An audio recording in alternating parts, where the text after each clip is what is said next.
আসসালামু আলাইকুম ওয়া রাহমাতুল্লাহি ওয়া বারাকাতুহু। হযরত মুহাম্মদ সাল্লাল্লাহু আলাইহি সাল্লাম বলেছেন যে কাজ তিনটা জিনিস মানুষকে বরবাদ করে দেয়, মানুষকে ধ্বংস করে দেয়। ১ নম্বর রাগ, ২ নম্বর হিংসা, ৩ নম্বর মিথ্যা। রাগ মানুষের ঈমানকে বরবাদ করে দেয়, ঈমানকে নষ্ট করে দেয়। মানুষ যখন অতিরিক্ত রাগান্বিত হয়ে যায়, যার কারণে রাগের কারণে নানান রকমের অহেতুক কথাবার্তা বলার কারণে তার ঈমান নষ্ট হয়ে যায়। ২ নম্বর হলো হিংসা। হিংসা মানুষের নেক আমলকে বরবাদ করে দেয়, নেক আমলকে ধ্বংস করে দেয়। ৩ নম্বর মিথ্যা। মিথ্যা মানুষের হায়াতকে কমিয়ে দেয়।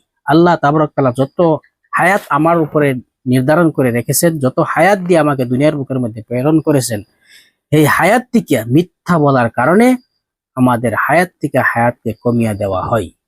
সেই জন্যই এই তিনটা জিনিস আমরা কখনো করব না ইনশাআল্লাহ।